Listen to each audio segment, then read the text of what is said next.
TOEFL Structure and Written Expression Unit 2B, Written Expression. Baik rekan-rekan, saya akan lanjutkan skill-skill yang terkait dengan Written Expression. Skill yang berikutnya mengenai noun. Nomor 30, singular or plural noun. Seperti disampaikan tadi, penting ya kita untuk mengetahui sebuah noun itu apakah dia singular atau plural. Beberapa kata-kata yang bisa kita jadikan tanda untuk melihat bahwa noun itu singular adalah each, every, single, one, lalu a. Kadang-kadang the juga ya bisa ya. Kemudian untuk kata-kata yang plural, noun yang plural ada both, two, many, several, artinya beberapa, sama various. Kemudian skill berikutnya ada tentang countable and uncountable noun, yang bisa dihitung dan tidak bisa dihitung. Hal-hal yang sifatnya terlalu sulit untuk dipecah-pecah menjadi spesifik seperti uang atau waktu, informasi, itu kita anggap sebagai uncountable noun. Untuk countable noun, misalnya seperti berapa ada jumlah ballpoint, HP, televisi, dan lain-lain, itu kita gunakan kata-kata seperti many. Kalau uncountable, versi uncountable-nya adalah not much. Kalau yang countable adalah number, kalau uncountable adalah amount. The number of bags, kemudian the amount of sugar. Countable adalah few, a few drinks, a few bottles, kemudian little, a little sugar, a little tea. Kemudian kalau kita membahas tentang sedikit lebih sedikit ya, few menjadi fewer, kalau little menjadi less. Baik. Skill berikutnya di 32 tentang irregular plurals of form of noun. Ada bentuk-bentuk noun yang tidak reguler. Tidak harus semua noun itu diakhiri oleh s. Seperti men menjadi men, women, woman sama women, tooth, ini harusnya f ya. Foot dengan feet, tooth dengan teeth, goose, geese, mouse, mice, dan lain-lain. Ada child, children, a chick, kemudian chicken, ada ox, oxen. Nah, kadang-kadang ada juga yang pluralnya sama singularnya bentuknya sama. Seperti fish, tidak ada fishes, deer, deer, salmon, salmon, sheep, sheep, trout, trout. Kemudian ada kalanya ketika ini biasanya dari bahasa Latin, akhiran is menjadi akhiran s. Analysis, analyses.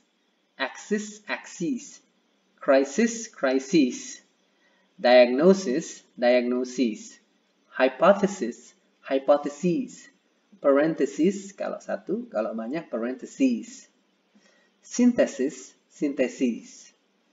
Thesis menjadi thesis, gitu ya. Kemudian ada akhiran dan a. Bacterium, kalau satu, bacteria. Curriculum, curricula. Datum, data. Ini sebenarnya kebanyakan sekarang kita pakai data dan data ya, pindah ke sini dia. Asalnya sih dari sana. Phenomenon, phenomena, criterion, criteria. Ada yang dari us menjadi i, alumnus, alumni, cactus, cacti, fungus, fungi, dan lain sebagainya. Kalau syllabus menjadi syllabi. Itu yang diperhatikan saja. Next, ada perhatikan antara the person versus the thing. Mr. Smith is an accountant. Dia seorang akuntan. He works in accounting. Dia bekerja di bidang akunting.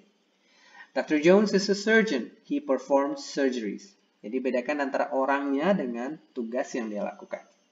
Contoh di sini, number 1, because the Hatchinid fly is a parasite of harmful insects, much species have been imported to the United States to combat insect pests. Kata much ini. Spesies itu bisa dihitung, 1 spesies, 2 spesies, 20 spesies, dan seterusnya. Oleh karena dia bisa dihitung, harusnya di sini dia pakainya many, bukan much. Much itu kayak I don't have much money, I don't have much time. Jadi jawabannya B, harusnya many. Kemudian pertanyaan nomor berikutnya, during his 12th year there, Alice Marsalis turned the New Orleans Center for Creative Arts into a rich training place for future jazz stars. Di sini kita lihat 12 year. 12 tahun. Ini kan kita bisa jelas ya, 1 tahun, 2 tahun, 3 tahun. Jelas beda-bedanya. Setiap kali tanggal 31 Desember kita berganti tahun. Masehi. Oleh karena itu ini harusnya 12 years, ada S-nya. Jawabannya A. Oke, kemudian ada pronouns, object, subject, dan object pronoun. I menjadi me, you, he menjadi him, she menjadi her, it tetap it, we menjadi us, they menjadi them. Contoh, Sally gave the book to John. Kalau kita jadikan pronouns, Sally menjadi she, gave it, the book menjadi it, kemudian John menjadi him. Itu juga kita harus lihat dan perhatikan. Contohnya, if a lizard, nah ini tadi sudah dilihat ya, kita pakai sekali lagi. If a glass lizard loses its tail, ini contohnya, its, kepunyaan. A new one grows to replace it. Nah, it ini di sini bukan merefer kepada lizardnya, tapi merefer pada tailnya. Kalau dia kehilangan ekornya, ekor itu akan digantikan. Jadi objek ini merefer pada tail. Next, since rats are destructive and may carry disease, therefore many cities try to exterminate them. Ini sudah benar ya, rats. Many cities try to exterminate them. Them ini merefer kepada rat. Nah, di antara ini, yang jawaban yang salah yang mana ya? A, B, C, atau D? Rats are destructive. Ini nanti bahasan berikutnya ya, kata sifat. Akhiran if di sini membentuk kata sifat, ini sudah benar. May carry disease, mereka bisa membawa penyakit, ini sudah benar, bentuknya verb 1. Nah, to exterminate them. Many cities mencoba untuk memusnahkan mereka. Akhiran ate, ate ini pembentuk kata kerja. Jadi ini sudah benar. Yang salah di sini adalah therefore. Therefore kita pakai untuk mengawali kalimat. Jadi kalau di tengah kalimat ini udah habis koma, langsung aja ke many. Therefore ini tidak diperlukan. Nah, seperti saya bilang tadi, ini destruktif ini adalah jenis kata sifat. Kita paling banyak akan melihat di tes TOEFL ini yang written expression adalah bagaimana penggunaan kata sifat yang join dengan kata benda atau adverb dengan verb. Di sini ada dua. Adjectives mendeskripsikan kata benda. Kata sifat mendeskripsikan kata benda. Sedangkan yang namanya adverbs mendeskripsikan verbs, adjectives, atau adverb lainnya. Nah, tandanya adverb adalah akhiran li, recently, publicly, evidently, dan lain sebagainya. Walaupun belum tentu semuanya itu ya, nanti ada materinya bahwa kadang-kadang ada adjektif yang akhiran li, tapi kita lihat saja. Adjektif ini juga nanti kalian akan lihat ada bentuk-bentuknya. Kita bisa lihat dari sufiks atau akhirannya. Sama seperti bahasa Indonesia, bahasa Inggris juga kita bisa lihat ada tanda-tanda dari awalan dan akhiran. Contohnya, basic adjective. She is a beautiful woman. Kalau cuman adjektifnya langsung, misalnya she is beautiful, itu benar. Tapi kalau kita menambahkan orang atau noun di sini, she is a beautiful woman. Sebelum kata woman ada adjektifnya, yaitu beautiful. Intinya begini saja. Dalam bahasa Indonesia, pola pembentukan objek atau pola pembentukan frase itu diterangkan menerangkan. Saya punya mobil merah. Mobil diterangkan oleh merah. Bahasa Inggris itu dibalik. I have a red car. Kata red menerangkan kata car. Jadi kata bendanya diletakkan di belakang. Itu yang menjadi kunci yang harus teman-teman perhatikan, rekan-rekan perhatikan untuk TOEFL ini supaya sukses. Karena banyak sekali soal-soal yang terkait ini. Beautiful woman, bukan woman beautiful. Oke. Kalau adverbs bisa ada 3 hal. Misalnya, she sings beautifully. Dia bernyanyi dengan indah. Jadi beautifully mendeskripsikan she. Atau kita bisa bilang, she is a beautifully dressed woman. Nounnya di sini dijelaskan oleh dress, yang dijelaskan lagi oleh beautifully. beautifully dressed woman. Atau bisa numpuk. She is a truly beautifully dressed woman. Jadi bisa numpuk ya, adjektif itu bisa numpuk dua atau lebih. Bisa satu seperti ini, beautiful woman, atau beautifully dressed woman, atau truly beautifully dressed woman. Boleh. Nah, kemudian kita harus hati-hati dengan penggunaan adjektif setelah yang namanya linking verb. Kalau kita pakai regular verb, itu regular verb diikuti oleh adverb. The adverb describes the verb. Nah, kalau linking verb diikuti oleh adjektif. The adjektifnya mendeskripsikan subjek. Contoh tadi yang saya sampaikan di awal, ini contoh yang paling atas nih. She spoke nicely. Jadi, dia berbicara dengan baik. Nicely menjelaskan kepada folk. Tapi ketika ada linking verb, itu kita harus pakai adjektif. Bukan lagi she looks nicely, tapi she looks nice. Nah, kata-kata linking verb ini apa saja? Ada kata-kata kerja khusus yang disebut sebagai kata kerja penghubung, yaitu appear, feel, be, atau yaitu am, is, are. Kan harus diikuti. I am smart. She is beautiful. He is handsome, dan lain-lain. Ada look, become, prove, seem, smell, dan taste. Jadi ketika kalian melihat ada kata-kata ini dalam kalimat, dia harus diikuti oleh adjektif, bukan adverb. Berikutnya mengenai posisi-posisi dari adjektif dan adverb. Bisa seperti ini. Recently, he has taken an English course. Akhir-akhir ini, dia ambil kursus bahasa Inggris.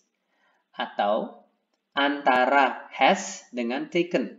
He has recently taken an English course. Yang terakhir, he has taken an English course recently. Jadi ada beberapa tempat di mana adverb ini bisa masuk. Nah, kalau adjektif, one word adjective comes before the noun it describes. It does not come directly after. Seperti saya sampaikan beberapa kali tadi, kata sifat muncul sebelum kata benda. Ini yang paling sering kalian akan dites dalam tes TOEFL. Nanti kita lihat ya. Kemudian adverb bisa muncul di beberapa posisi. Tapi satu-satunya posisi dia tidak muncul adalah antara verb sama objek. Jadi kita tidak bisa bilang, he has taken recently an English course. Tidak bisa. Harus di depan, di belakang, atau di tengah. Antara to be atau has, have dengan verbnya boleh. Tapi antara verb dengan noun di sini, dengan objek, itu tidak boleh. Kalau li yang merupakan adjektif, ini contoh-contohnya seperti saya bilang tadi, tidak semua kata-kata yang berakhiran li adalah adverb, ada juga yang adjektif. Contohnya, costly, early, friendly, kindly, lively, likely, lonely, dan lain sebagainya. Ini kalian lihat, arah-arah mata angin bisa, jangka waktu bisa.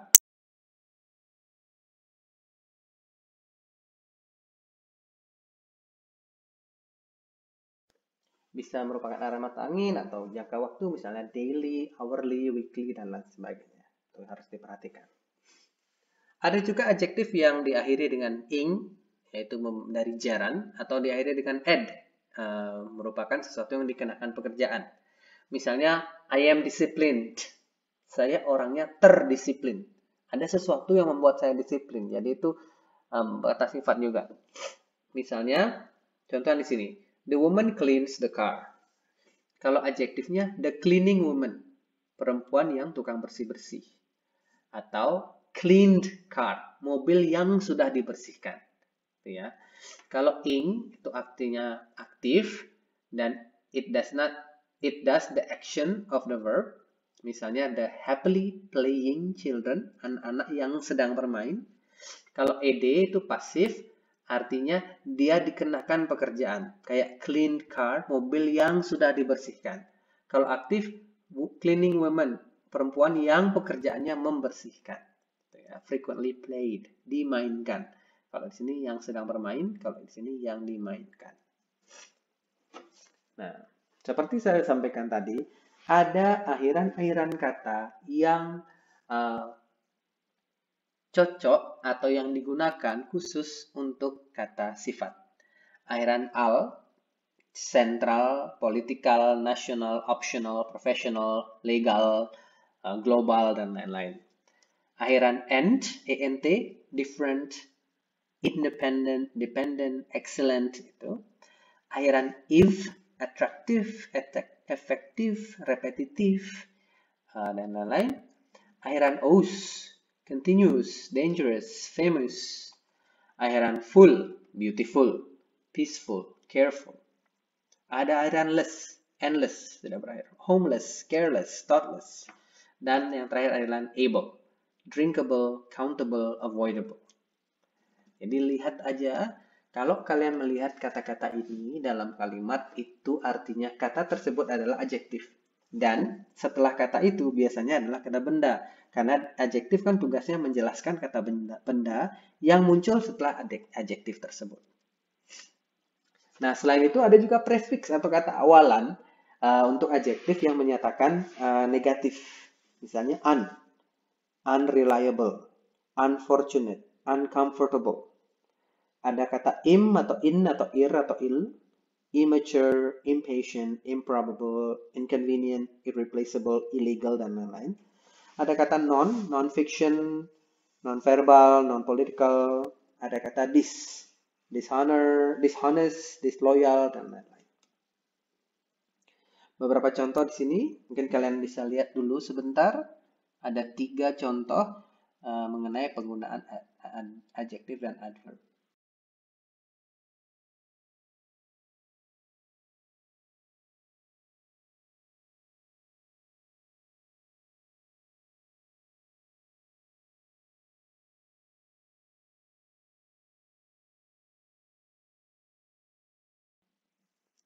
Yang pertama, designers of athletic footwear.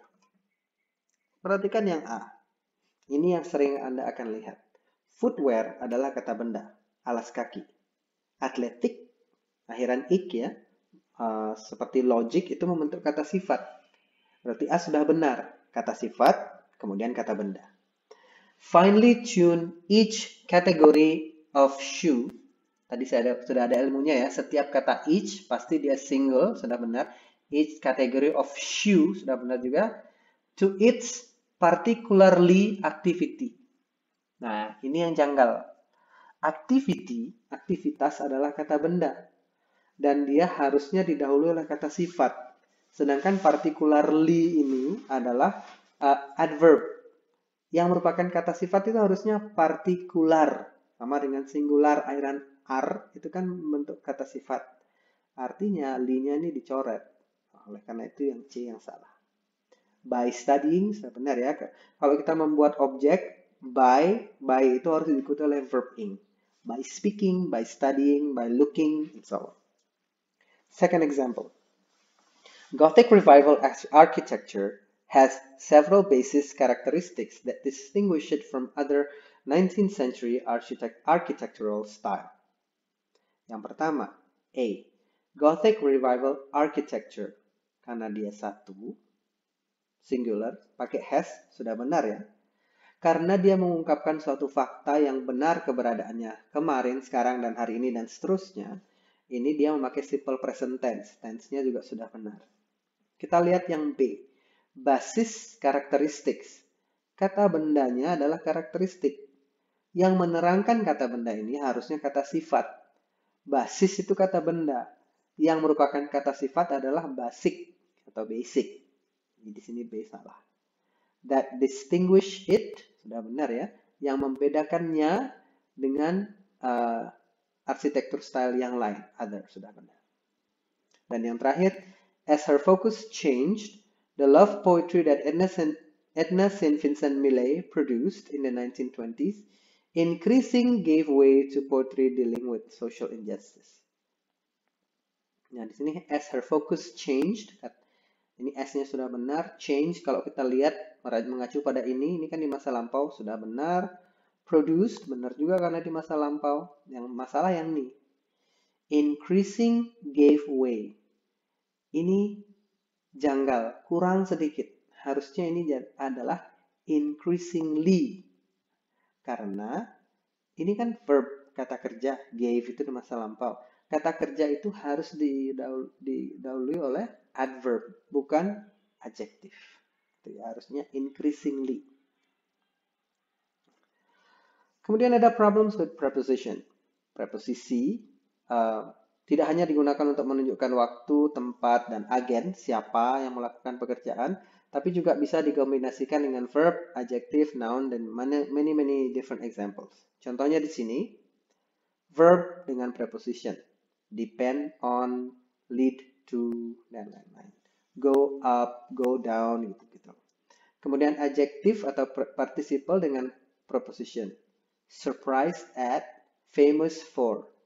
Ini adjektif diikuti oleh preposition. Ada juga noun, example of, possibility of. Ada juga gabungan, as a result of, in addition to. Ada juga preposition of time and place, misalnya on May 16 in Washington. Ada juga preposition in common expression, contohnya at present, saat ini, atau in general. Ini contoh-contoh lain, teman-teman bisa mereview sendiri nanti di file PowerPoint yang saya sudah bagikan ya. Contoh-contoh preposition, ada verb dan preposition, adjective dengan preposition, noun-nya, kombinasi-kombinasi preposition. Just look at this list and familiarize yourself with it. Supaya familiar aja sih kalian dengan itu. Ada banyak sekali di sini. Ini preposition or time, kapan. Misalnya kalau time ya, at itu benar-benar tepat. At 8 a.m., at noon, at midnight, tepat pada waktu itu. Kalau in, kita menyampaikan sesuatu yang dikira-kirakan. Misalnya, I was born in July. Saya lahir di bulan Juli. Salah satu tanggal dari 31 tanggal yang ada di bulan Juli. Kalau kita menyampaikan on juga harus tepat. I was born on July 20th. Artinya tepat pada hari itu. Kalau for atau since itu menyatakan durasi waktu atau point in time. Ada juga from X to Y.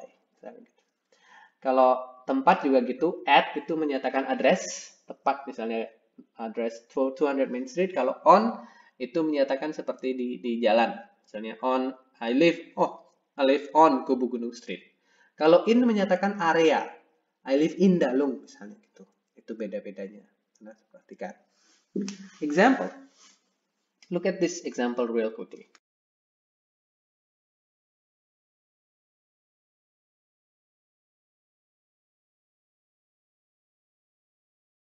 In this example, algebra is the branch of mathematics concerned with the operation on sets of number or other elements that often represented at symbols.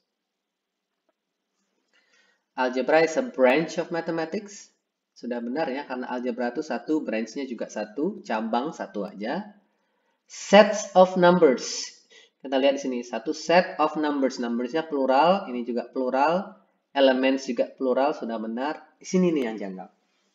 Harusnya di sini represented by symbols. Yang salah adalah preposition-nya. By harusnya. Okay, so I think that's it. As far as the problem, saya sih sarankan kalian lebih fokus kepada itu yang tadi adjective sama adverbs. What you need to do from right now until tomorrow is answer the written expression question in your book, page 282 to 285. Jadi jawab semua pertanyaannya. Kalau kemarin dari 1 sampai 15, sekarang dari 16 sampai 40. Saya akan provide answersnya in the next session that I will share for you tomorrow, and we'll discuss that. If you have any questions, you can write on the Google Classroom or just chat me. I'll give you my number. I'll write it down on the classroom. Thank you very much.